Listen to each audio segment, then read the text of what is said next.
오늘 본문 제목은 하나님만을 의지하는 나라라는 제목을 가지고 말씀을 나누도록 하겠습니다. 지금 우리 대한민국은요, 많은 어려움에 처해 있습니다. 우리 주변의 나라로 인하여 정말 힘들고 어렵습니다. 위로는 북한이 핵을 만들어서 핵으로 위협하고 있고, 또 옆 나라인 중국은 그 핵을 막기 위해서 사드를 설치하고 배치했는데, 그것으로 인한 보복 조치로 자국민들을 한국으로 보내지 않는 강령까지 내렸다고 해서 많은 우리 일하시는 자영업자들이 힘들다고들 이렇게 이야기하고 있습니다. 또한 바다 건너 일본은요, 한국이 대법원이 강제징용 피해자들을 일본 기업들이 배상할 의무가 있다고 판결한 것에 대하여 보복 조치를 지금 취하고 있습니다. 가뜩이나 경제가 어려운데 이 보복 조치를 통해서 더 어려워지고 있는 상황이 오고 있습니다. 그래서 한쪽에서는요, 이 미국이라는 강대국이 일본과 우리 사이에 교량 역할을 해서 좀 해결해 주면 안 되겠냐, 또 중국과 교량의 역할을 해서 좀 해주면 안 되겠냐, 그렇게 이야기하는 사람들이 있습니다. 또 한쪽에서는요, 우리가 강대국이 되어야 한다, 그래서 첨단 무기를 수입을 해서 일본보다 우리 주변에 있는 나라들보다 강한 나라가 되어야겠다, 이렇게 말하고 있는 사람도 있습니다. 또 어떤 사람들은요, 이런 어려움이 처해져 있고 이런 위기 가운데 처해져 있으니까 사회가 어수선하니까 점집들이 더 번성한다는 것입니다. 이런 어려움에 우상에게 도움을 구하는 일들이 부쩍 늘어났다고 말하고 있습니다. 그런데 오늘 본문에 나오는 이스라엘도요, 이 주변 정세, 주변 나라를 통해서 몹시 어려워지고 있는 상황입니다. BC 744년에요, 이 권력을 빼앗은 아수르 디글랏 빌레셋 왕은요, 이제 이 아수르를 통일했기 때문에 영토를 확장하기 위해서 서진 정책을 썼습니다. 곧 서쪽에 있는 이스라엘을 어떻게든 침략해서 갖고자 하는 마음을 갖고 있었습니다. 또 그뿐만 아니라 남쪽에서는 이 애굽이라는 강대국이 북진 정책을 해서 이 북쪽에 있는 이스라엘을 침범을 해서 그들을 식민지로 만들어서 자기의 영토를 넓게 만들겠다고 하는 그런 정책을 썼다는 것입니다. 그래서 이스라엘은요, 이 아수르와 애굽 사이에서 지금 굉장히 어려움을 처해지고 있어요. 그런데 이 어려움에 처해 있는 이 상황 가운데에서 참 신기하게도요, 그 국민이 하나가 되어야 되는데 그 국민이 하나가 되지 않고 친아수르파와 친애굽파로 갈라졌습니다. 그래서 친아수르파는 이런 위기를 돌파하기 위해서는 아수르하고 친해져야 된다, 아수르와 외교를 해서 외교 정책을 펴서 모든 것들이 좋아져야 한다, 이렇게 얘기하는 사람이 있고요. 또 어떤 사람은 친애굽 정책을 펴서 이 애굽이라는 나라가 강대국이고 거기는 오늘 성경이 말씀한 것처럼 마병이 많고 그리고 병거가 많기 때문에 그들에게 잘 보여서 그들의 그런 무기들을 수입을 해서 우리가 이렇게 나라를 좀 지키면 어떻겠냐, 그러면서 이제 정쟁을 벌이는 일들이 벌어지고 있는 상황인 것입니다. 그런데 여러분들, 바로 이때 이사야 선지자가 과감하게 이스라엘 백성들을 향하여 선포하고 있는 말씀이 있다는 것입니다. 그 첫 번째가 뭐냐면 아수르를 의지하지 말라는 거예요. 두 번째로는 애굽을 믿지 말라고 얘기하는 것입니다. 그리고 세 번째, 이사야는 강하게 얘기하고 있다는 것입니다. 하나님만 의지하여 하나님이 구원해 주시는 그 나라를 만들자고 지금 이사야 선지자는 말하고 있다는 것이에요. 사랑하는 성도 여러분, 바로 이 어려운 때에 이사야 선지자는 자기의 목숨을 아끼지 아니하고 과감하게 선포했습니다. 그래서 전설에 의하면요, 이 이사야가 전국에는 톱으로 몸이 잘려서 죽었다는 말을 하고 있어요. 여러분, 이사야 선지자는요, 정말 하나님이 보낸 선지자예요. 하나님이 보낸 선지자, 하나님을 믿는 선지자는요, 그 어떤 외세에도 어떤 외력에도 불구하고 담대하게 하나님 말씀을 전하는 것이 바로 사명이라는 거예요. 사람들은, 이스라엘 사람들은 아수르를 의지하자, 애굽을 믿자 그랬지만, 그러나 이사야 선지자만큼은 이런 어려울 때일수록 하나님만을 의지하는 나라가 되어야 된다. 하나님만을 의지하는 나라가 될 때 거기에 진정한 평화가 있고 진정한 행복이 있다고 그는 선포하고 있다는 것이에요. 그래서 오늘 이 말씀을 통해서 정말 우리가 의지할 대상이 무엇인지, 이런 어려운 가운데서 우리가 믿어야 할 대상이 누구인지를 우리는 분명히 알고 그 뜻대로 살아가야 될 수 있는 저와 여러분이 되시기를 주님의 이름으로 축복합니다. 그 첫 번째로요, 이사야 선지자는 강하게 얘기합니다. 왜 하나님만을 의지하는 나라가 되어야 하나? 강대국가의 외교에 달려있지 않다는 것이에요. 이사야 당시 이스라엘은 강대국 애국과 아수르의 중간에 끼어 있었습니다. 그래서 이 두 강대국가 외교를 잘 하여야 자기네들이 살 수 있다고 사람들이 생각하고 있었다는 것입니다. 우리가 조선시대에 보면 알고 있어요. 조선시대 15대왕 광해군이 바로 그런 일들이 있었어요. 물론 우리의 역사를 보면 그런 일들이 무수했죠. 그런데 그 광해군 시대에 이 명나라와 그리고 나중에 후금의 나라를 건국을 하는데 바로 여진족과 어떤 곳에서 교육을 하고 어떤 곳에서 외교를 하느냐에 따라서 나중에 이 조선이라는 나라가 살지 안 살지가 운명이 결정되기 때문에, 그래서 많은 사람들은요, 친명나라를, 또 어떤 사람은 이 후금과의 외교적 정책을 펴야 한다고 주장했다는 것이에요. 그래서 맨날 모이기만 하면 어쩐지 아세요? 후금과 동맹합시다. 아닙니다. 명나라하고 우리는 동맹을 해야 합니다. 명나라 말을 따라야 합니다. 명나라의 종이 돼야 우리가 살 수 있습니다. 그러면서 강대국가의 외교를 펼치려고 했다는 것이에요. 그런데 그 시대가 가장 암흑의 시대였다는 거예요. 지금 이스라엘의 이 나라도 마찬가지예요. 친애굽파와 친아수르파가 생겨가지고 계속적으로 정파 싸움만 하고 있다는 것입니다. 그래서 이사야는 오늘 본문에서 강하게 애굽에 대해서, 친애굽파에 대해서 경고하고 있다는 것입니다. 자, 우리 1절과 3절 말씀을 다시 한번 우리 봉독해 보도록 하겠습니다. 시작. 도움을 구하러 애굽으로 내려가는 자들은 화 있을진저 그들은 말을 의뢰하며 병거의 많음과 마병의 심히 강함을 의지하고 이스라엘의 거룩하신 자를 앙망치 아니하며 여호와를 구하지 아니하거니와 여호와께서도 지혜로우신즉 재앙을 내릴 것이라. 그 말을 변치 아니하시고 일어나사 악행하는 자의 집을 치시며 행악을 돕는 자를 치시리니 애굽은 사람이요 신이 아니며 그 말들은 육체요 영이 아니라.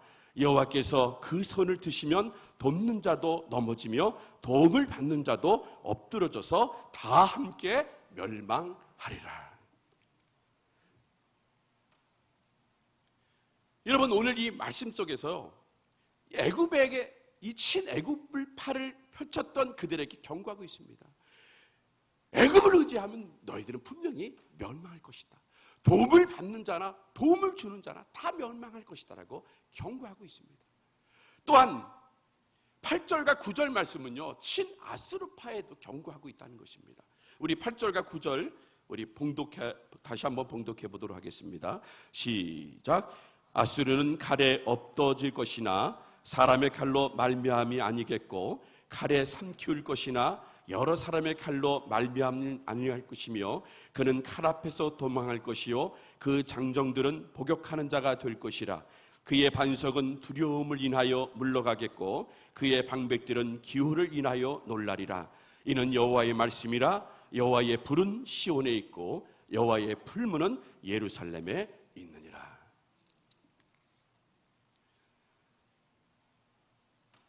지금 우리 한국도요, 바로 이런 위기에 있어요. 여러분, 한국 교회가 이런 어려울 때일수록 우리는 더 정신을 차려야 한다는 것이에요. 그런데 한국 교회가요, 강대국인 미국을 너무 의지하면 안 돼요.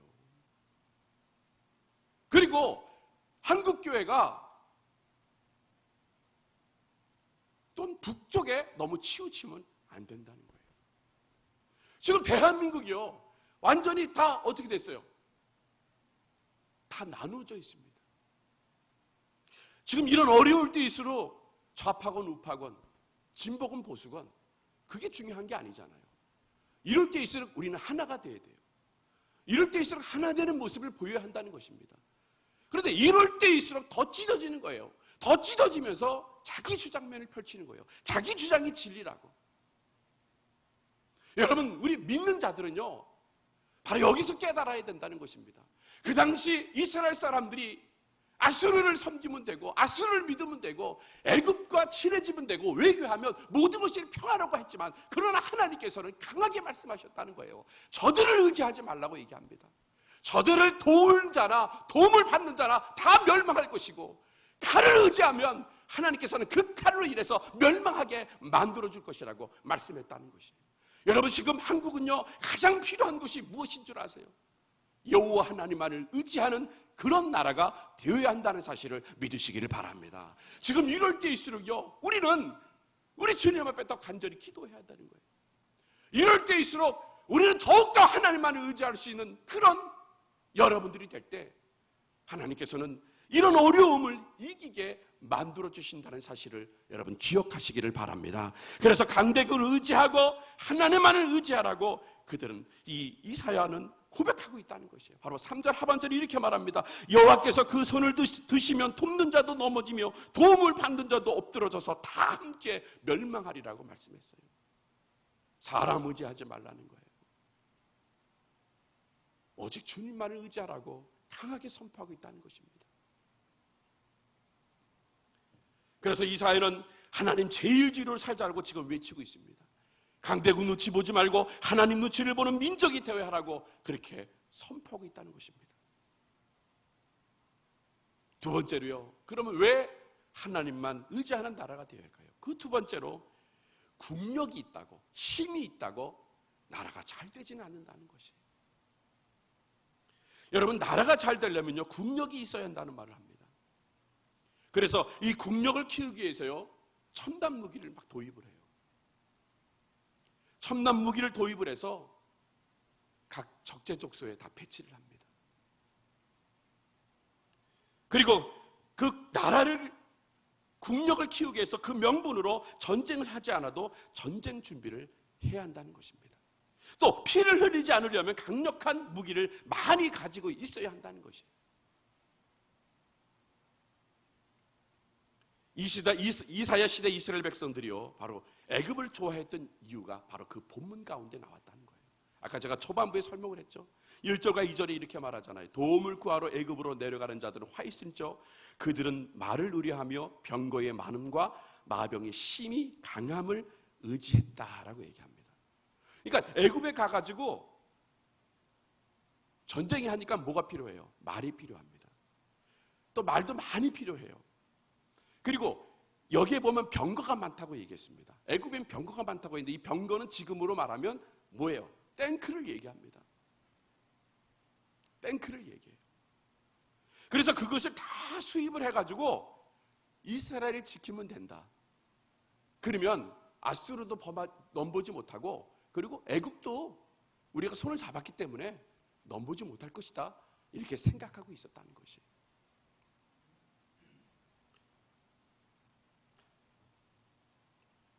그런데 하나님께서는 3절에 이렇게 말씀하시잖아요. 우리 3절 말씀 한번 봉독해 보도록 하겠습니다. 우리 3절 우리 봉독합니다. 시작. 애굽은 사람이요 신이 아니며 그 말들은 육체요 영이 아니라 여호와께서 그 손을 드시면 돕는 자도 넘어지며 도움을 받는 자도 엎드러져서 다 함께 멸망하리라. 자, 애굽은 신이라고 그래요? 사람이라고 그래요? 사람이라고 얘기합니다. 여러분, 사람 의지하지 마세요. 사람은 믿음의 대상이 아니에요. 사람은요, 사랑의 대상이에요.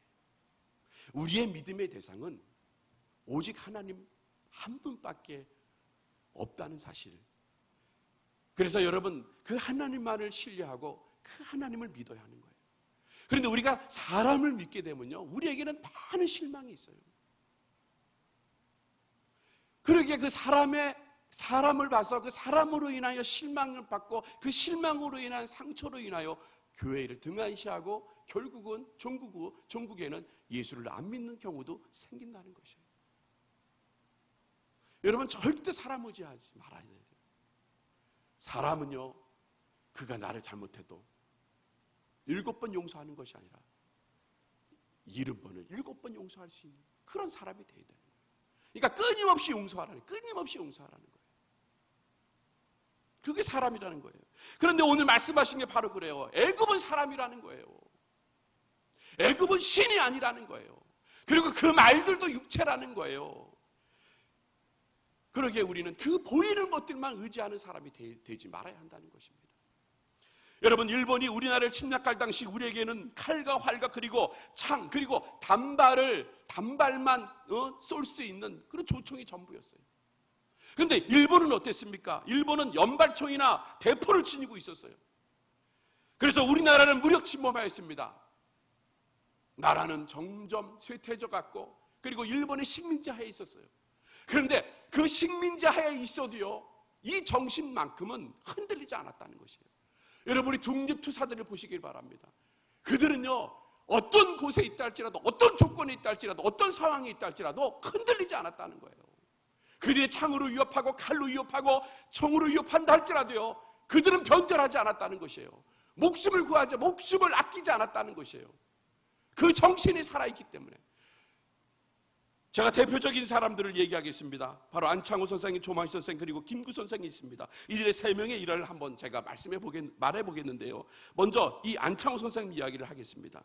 그가 일본에 붙잡혀 재판을 받을 때 이야기입니다. 일본 사람이 얘기합니다. 그대는 석방이 된 후에도 독립운동을 계속할 것인가? 그렇다, 나는 밥을 먹을 때에도, 잠을 잘 때에도, 그리고 이 몸이 없어질 때까지 독립운동을 계속할 것이다. 그들은 이런 상황에서 조선이 독립이 가능하다고 믿는가? 조선의 독립은 반드시 이루어질 것이다. 그 이유는 뭐냐 할 때 그가 고백을 합니다. 대한민국 전체가 독립을 믿으니 독립이 될 것이요, 세계의 공의가 대한의 독립을 원하니 독립이 될 것이요, 하늘에 계신 하나님이 독립을 원하시니 독립이 될 것이다. 이렇게 고백했습니다. 그러니까 이 재판 과정에서도요, 일본 사람들은요, 안창호 선생님에 대해서 말문이 막히는 거예요. 하나님이 독립시켜 주시니까 독립될 것이다.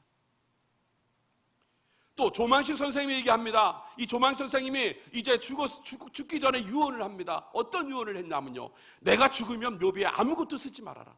2 눈만 새겨두어라. 이 한쪽 눈은 일본이 망하는 것을 보고 싶고, 그리고 다른 한 눈에는 내가 내 조국이 독립하는 것을 보고 싶다. 이렇게 얘기했다는 거예요. 그리고 여러분 잘 아시죠? 민족주의자 김구 선생님. 이 김구 선생님도 마찬가지입니다. 이 김구 선생님은 이렇게 말했습니다. 내 소원이 무엇이냐고 하나님께서 물어보신다고 하면 독립입니다. 또 하나님께서 2번째 물으신다고 하면 내 조국 조선이 독립하는 것입니다. 또 하나님이 3번째 물으신다고 하면 그때도 내 대답은 독립입니다.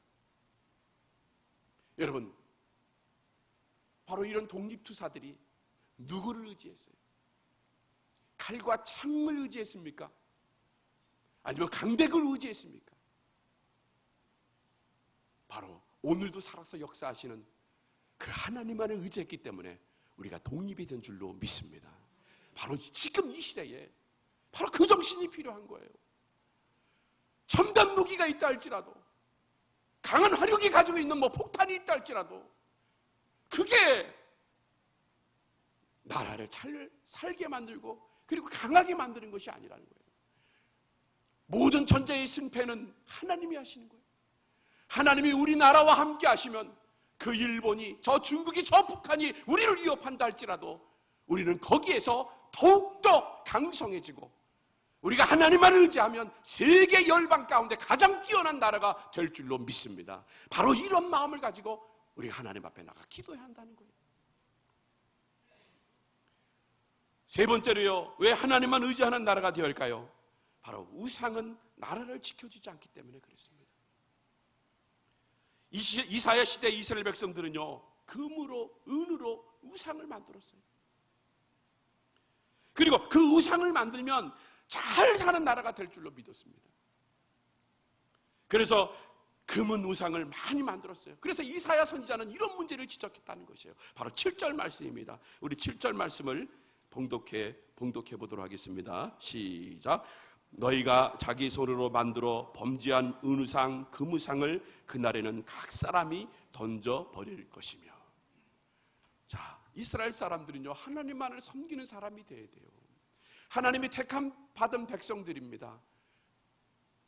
그런데 그들이 자기 손으로 은이나 금을 만들어서 그것을 섬기는 거예요. 그런데 그 섬기는 장면을 우리는 어디서 볼 수 있습니까? 바로 출애굽을 할 때 볼 수 있지 않습니까? 모세는 하나님 말씀을 받기 위하여 시내산에 올라갔어요. 시내산에 올라갔더니 거기서 40일 동안 시내산에서 하나님 말씀을 받습니다. 자기 주위에 모세가 사라지니까 하나님이 떠난 것처럼 생각해서 그들은 뭘 모았어요? 금을 모아서 금소를 만들어요. 이 금소는 바로 이 애굽에 있었을 때 봤던 풍요의 신 바알을 얘기하는 거예요. 금소를 만들어서 그 금소에게 경배하고 그 금소 앞을 향하여 찬양하고 절하는 모습이 우리는 성경을 통해서 보았다는 것입니다.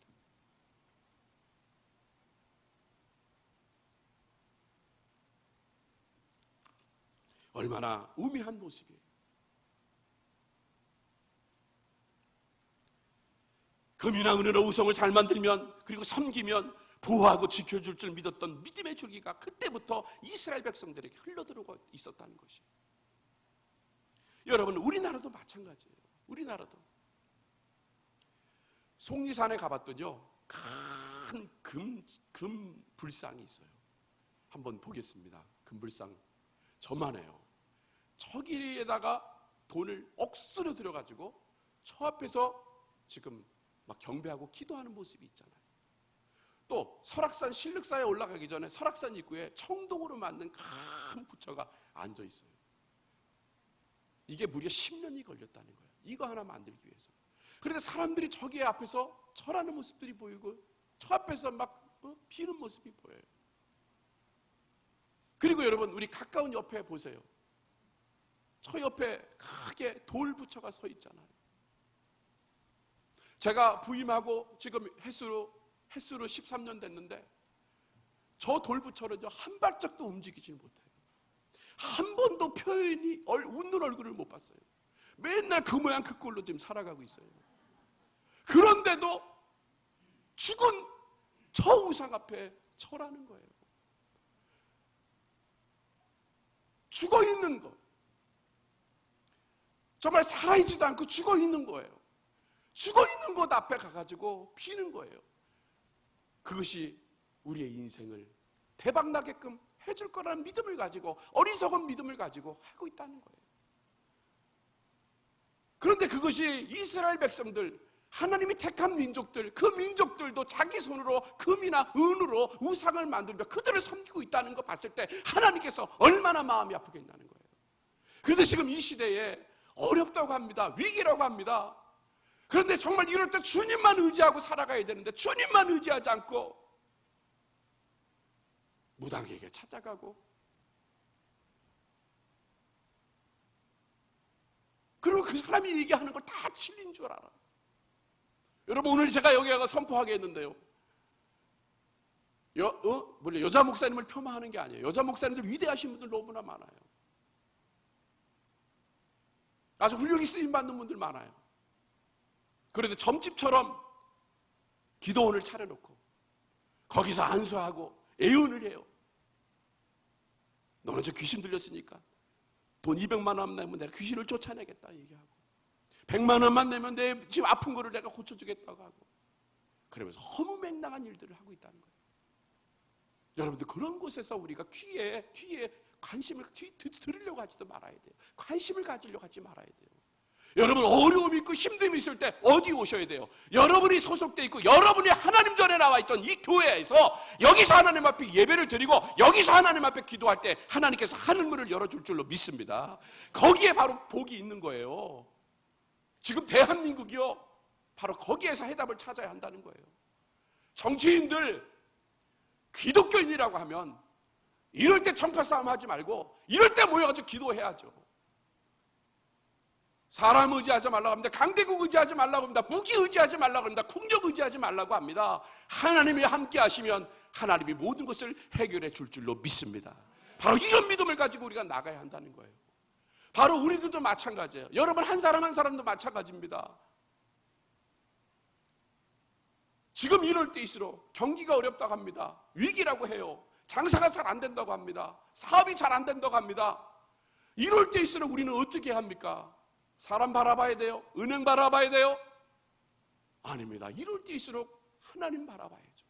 이럴 때일수록 하나님께 나와야죠. 오늘도 살아서 역사하시는 하나님, 언제나 우리들에게 구원의 손길을 베풀어 주시고, 언제나 우리가 주님대로 살아가기를 원하시고, 언제나 우리에게 주기를 원하시는 하나님, 그것도 주시되 후히 넘치게 주시는 하나님, 그 하나님께, 그 하나님만을 의지할 때 분명히 우리에게는 소망이 넘칠 줄로 믿습니다.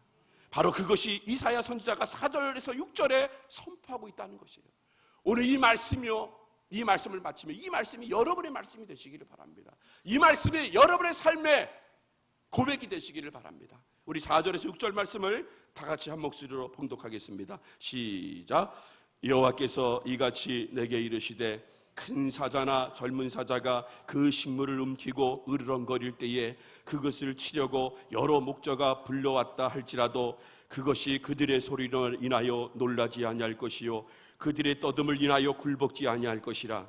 이와 같이 나 만군의 여호와가 강림하여 시온산과 그 영위에서 싸울 것이며, 새가 날개치며 그 새끼를 보호함같이 나 만군의 여호와가 예루살렘을 보호할 것이라. 그것을 호위하며 건지며 넘어와서 구원하리라 하셨나니, 이스라엘 자손들이 너희는 심히 거역하던 자에게로 돌아오라. 심히 거역하던 자로 돌아오라. 하나님께 돌아오라는 거예요. 하나님께로 돌아오면 새가 날개치며 그 새끼를 보호함같이 내가 너희를 보호해 줄 것이고, 나 만군의 여호와가 예루살렘을 보호할 것이고, 그리고 호위하여 건지고 넘어와서 너희를 구원해 주실 것이라고 말씀하셨다는 거예요. 오늘 여러분의 삶 가운데서도 바로 이러한 하나님의 보호하심과 하나님의 구원하심이 있기를 주님의 이름으로 축복합니다. 대한민국도 하나님이 세우신 나라예요. 하나님이 복 주신 나라입니다. 이럴 때일수록 더 하나 돼서 우리가 깨어 기도하면 하나님께서 이런 위기 가운데 건져주시고 구원해 주셔서 더 많은 것들을 우리나라에게 베풀어 줄 줄로 믿습니다. 이것을 위하여 끊임없이 기도하는 저와 여러분이 되시기를 주님의 이름으로 축복합니다.